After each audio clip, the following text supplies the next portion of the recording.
Bien amigos, seguimos. Quiero además adelantarles que por cortesía de la radio vamos a estar hasta 11:27.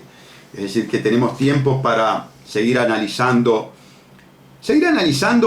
esta sentencia como una sentencia paradigmática de lo que es la actuación de la Suprema Corte de Justicia frente a esta imposición imperial. Eso es lo que tiene que quedar muy claro. Decíamos entonces que la Suprema Corte de Justicia entiende que hacer propaganda por una ley, salir a convencer a la opinión pública de que una ley es positiva, no implica prejuzgar con respecto a la misma. Es decir, no implica que mañana, cuando el doctor Salle interponga en el primer caso que tenga el día 17 de julio del 2017, el 1 de julio del 2017, cuando entre en vigencia esta ley, interponga recurso de inconstitucionalidad, ya no con respecto a la Fiscalía, sino con respecto a la otra ley, a la ley del nuevo código que está vinculada con la ley de Fiscalía, porque también la ley 19.293, por la que los ministros salieron a hacer propaganda, concretamente el doctor Pérez Manrique salió a hacer propaganda, es grotesca y flagrantemente inconstitucional. El combo es inconstitucional, claro, porque el combo es anglosajón. El combo, como McDonald's, vinieron de Estados Unidos, pero vinieron a una constitución continental que no tiene nada que ver con el combo americano. Y por eso se produce un desfasaje total. ¿Qué había que hacer? Había que modificar la Constitución, pero claro, es mucho más engorroso. Hay que dar más explicaciones, hay que convencer más voluntades. Por eso se impuso por vía de las leyes inconstitucionales, reconocidamente inconstitucionales. Yo me permito recordarles que el constitucionalista Rizzo Ferrán en el Parlamento dijo, pongan un artículo, y lo pusieron, el artículo 4, que diga que no se aplica la ley, la Constitución a esta ley. No lo pusieron así tan obscenamente. Se interpretó, ¿verdad?, determinados artículos de la Constitución, lo cual no puede hacer el legislador. El legislador no puede entrar a efectuar disquisiciones jurídicas donde la letra de la Constitución es bien clara. Entonces, los ministros de la Suprema Corte, por intermedio del presidente, hace propaganda a favor de una ley que está bajo su juzgamiento. Eso constituye prejuzgar, eso constituye adelantar criterio. Frente a ese claro prejuzgamiento de la Corte, en un hecho bastante inédito en nuestra justicia, no son muchos los abogados que se animan a recusar a la Corte. Porque claro, la recusación le cae muy mal al magistrado, porque afecta una de las condiciones más importantes que debe tener en cuenta el magistrado, el cuidado del magistrado, el celo profesional del magistrado, que es la imparcialidad. Entonces no cae bien. Y los abogados no suelen indisponerse con la Suprema Corte de Justicia, ¿verdad? Pero las cosas son como son, y cuando uno pasó por la Facultad de Derecho y tiene muchos años de ejercicio de la profesión y está seguro de lo que está diciendo, bueno, interpone lo que debe interponer. La Corte entonces rechazó la recusación.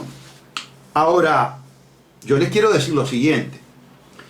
Por el hecho de que los ministros de la Suprema Corte de Justicia me pongan la palabrita liminarmente, como diciendo de aire, esto no tiene asidero, no quiere decir que esto termine aquí. No, esto no termina aquí, amigos. El juez recusado, el tribunal recusado, no puede ser juez y parte.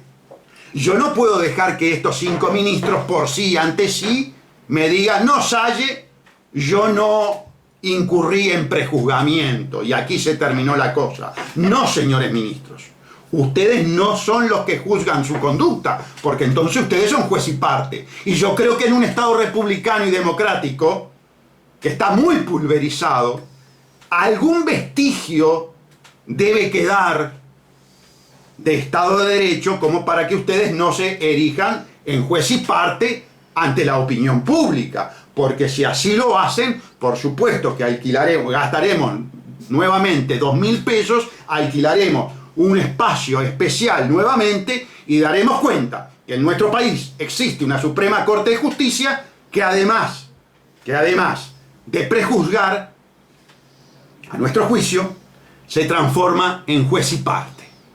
Entonces, lo que corresponde aquí es que esta sentencia sea tomada como un informe, que es lo que sucede normalmente ante una recusación de un tribunal, y que, en definitiva, quien resuelva si la Corte prejuzgó o no prejuzgó en la causa de inconstitucionalidad y en el incidente en particular, sea una Corte ad hoc, es decir, una Corte creada específicamente para resolver este tema, que es muy normal, muy frecuente.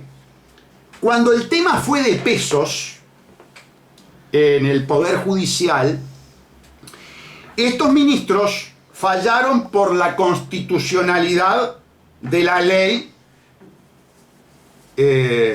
por la inconstitucionalidad de la ley que le retaseaba dinero, y a favor de la constitucionalidad de la ley que les daba dinero. Ahora bien, no podían ser juez y parte porque habían precisamente interpuesto los recursos. Se habían quedado 5 ministros sin interponer, ministros de tribunales de apelación, sin interponer recursos. ¿Para qué? Para poder ser los jueces teóricamente imparciales para dictaminar si correspondía o no correspondía el aumento. Bueno, allí es una prueba evidente de que la Suprema Corte de Justicia no puede ser juez y parte. Pero no puede ser juez y parte en ningún tipo de casos, tampoco en este incidente de recusación.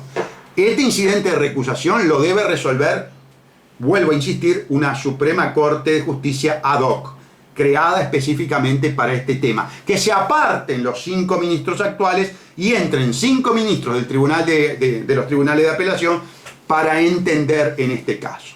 La palabrita liminarmente no puede significar atacar las garantías del juzgamiento por parte de un juez imparcial, porque si no, la Corte paradójicamente incurriría en 2 situaciones de violación de la imparcialidad. Primero, haciendo propaganda por una ley inconstitucional, y segundo, transformándose en juez y parte de su propia recusación. Lo que corresponde, habida cuenta de la fecha en que fui notificado, es que el 1 de febrero estemos presentando el correspondiente escrito solicitando que quien decida sobre la recusación en definitiva sea una Corte ad hoc. Vamos a recapitular ahora con una visión general de lo que está pasando en el país.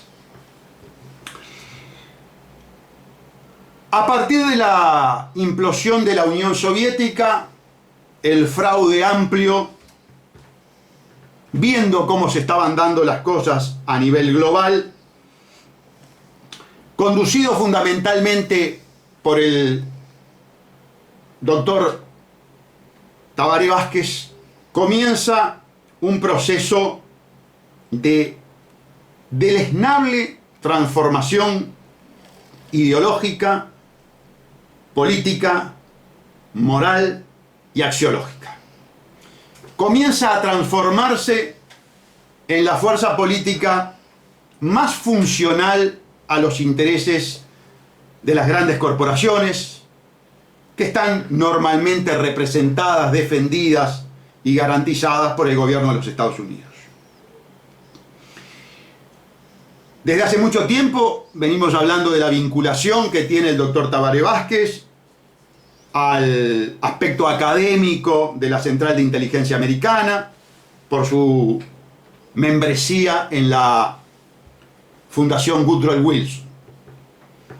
Ya había dado pruebas de su fidelidad a los Estados Unidos cuando, en defensa de una corporación capitalista occidental enfrentada con nuestros hermanos de Argentina, concretamente de Entre Ríos, frente a determinados hechos y medidas de resistencia, amenazó con traer el ejército americano para defender a la corporación. Luego también tuvimos el elogio que recibió de su hermano de logia luciferiana. Nos referimos a Rockefeller, cuando lo puso como ejemplo de líder global. Y hace muy pocos días, en un pueblo de Flores, en una población de Flores, él mismo se refirió a los elogios que había recibido de parte del presidente actual de los Estados Unidos, de Obama. Es decir, que le quede claro a los fraudeamplistas, incluso a los más fanáticos, incluso a los patoteros. El propio Tabaré Vázquez exterioriza y se enorgullece de su relación con los Estados Unidos. Claro, es una relación de colonialismo. Él es el pretor de los Estados Unidos en la colonia, en el patio trasero. Que les quede bien claro.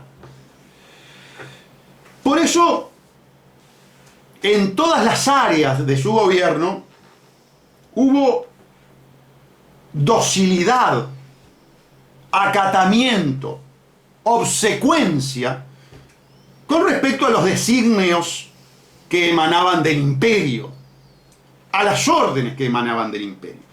Por eso tenemos un ministro de Economía que lo acompaña en la mentira, nos curte a tarifazos.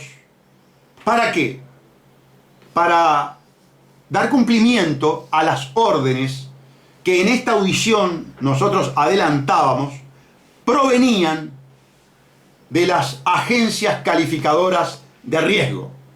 Y en su momento, en estas audiciones, cuando se dio el primer tarifazo, advertimos que no iba a ser el único, que había sido absolutamente insuficiente conforme a las imposiciones de los acreedores por intermedio de las agencias calificadoras de riesgo. Y el tiempo y los hechos, una vez más, nos dan la razón y tenemos otro tarifazo encubierto.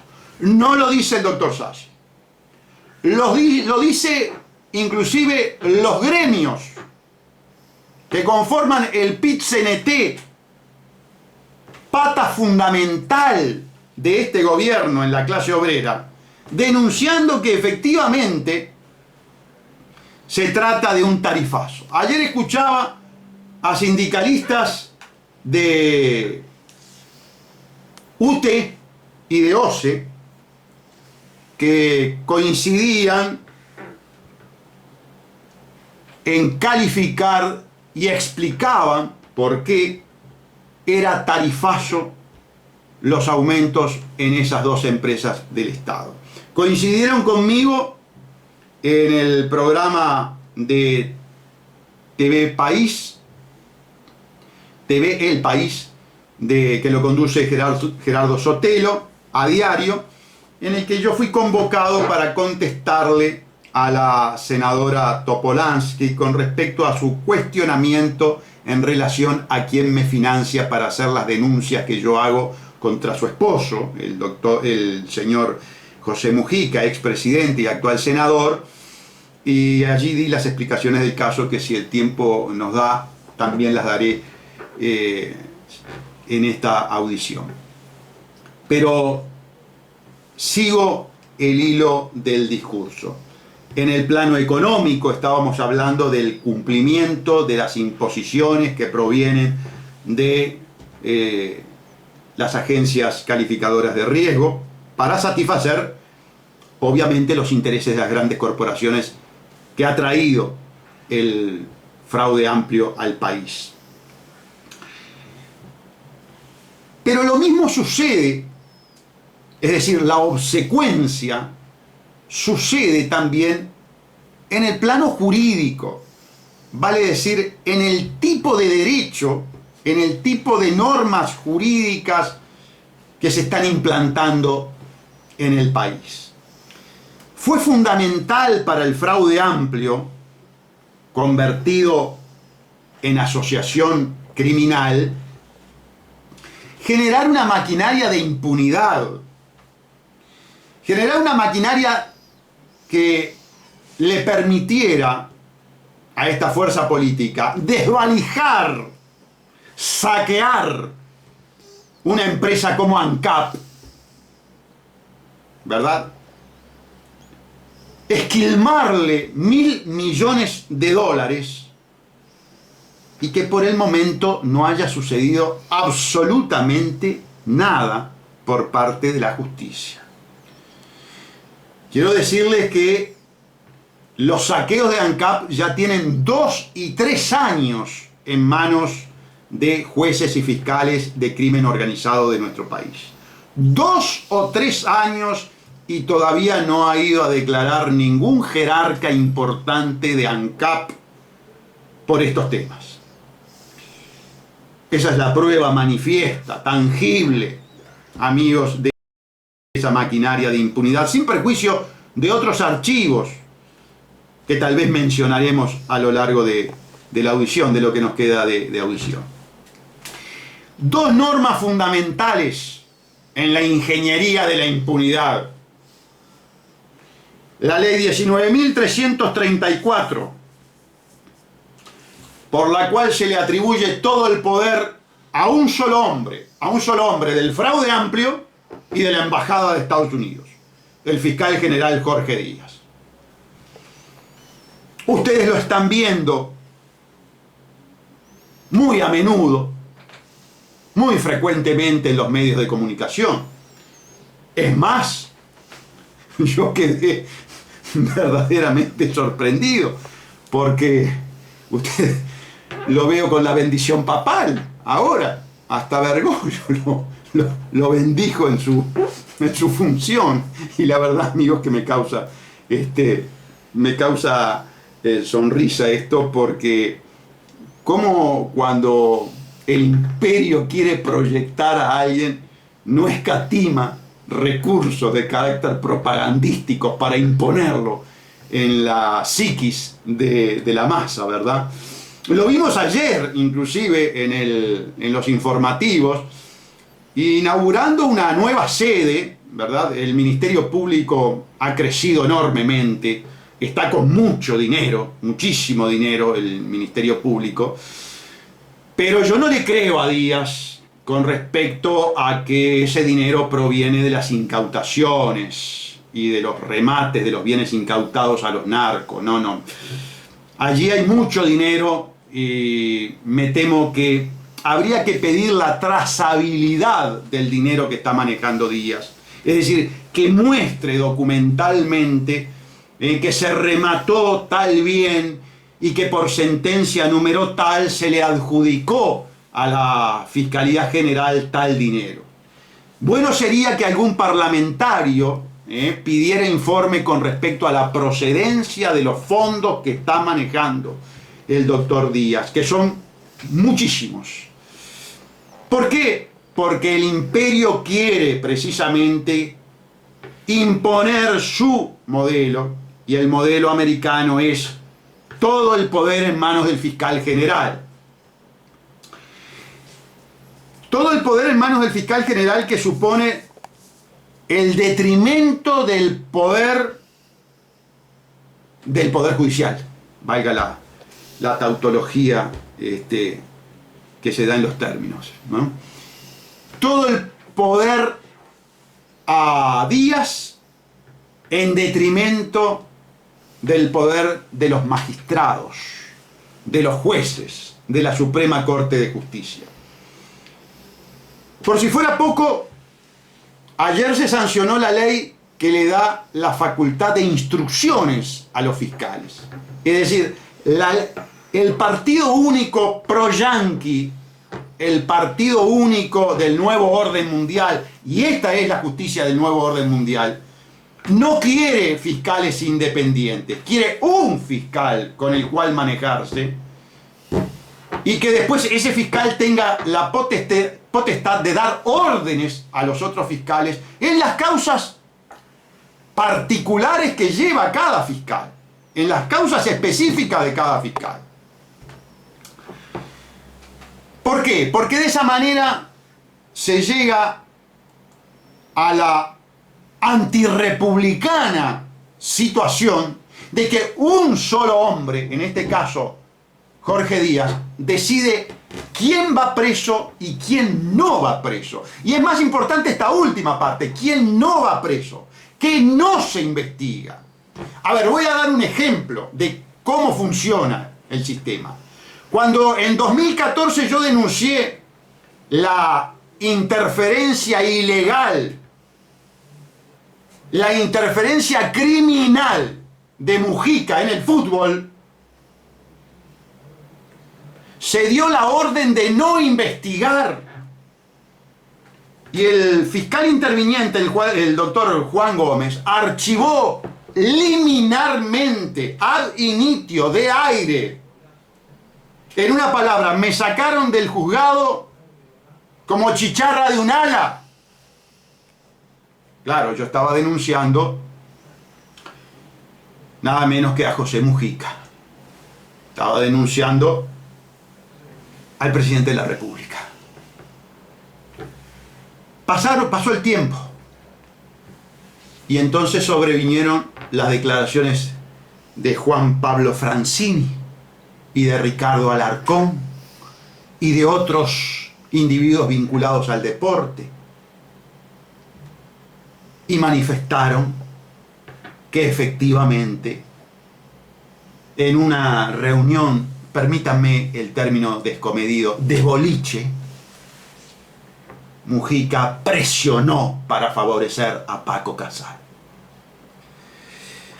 Y paradójicamente, aquel fiscal que había archivado esta causa de carácter institucional, porque ustedes comprendan la gravedad de lo que estoy diciendo, que el presidente de la República utilice el poder de la Constitución y de la ley que se le confiere para gobernar para todo el pueblo uruguayo, lo utiliza para favorecer a Paco Casal, con nombre y apellido, para favorecer a Paco Casal.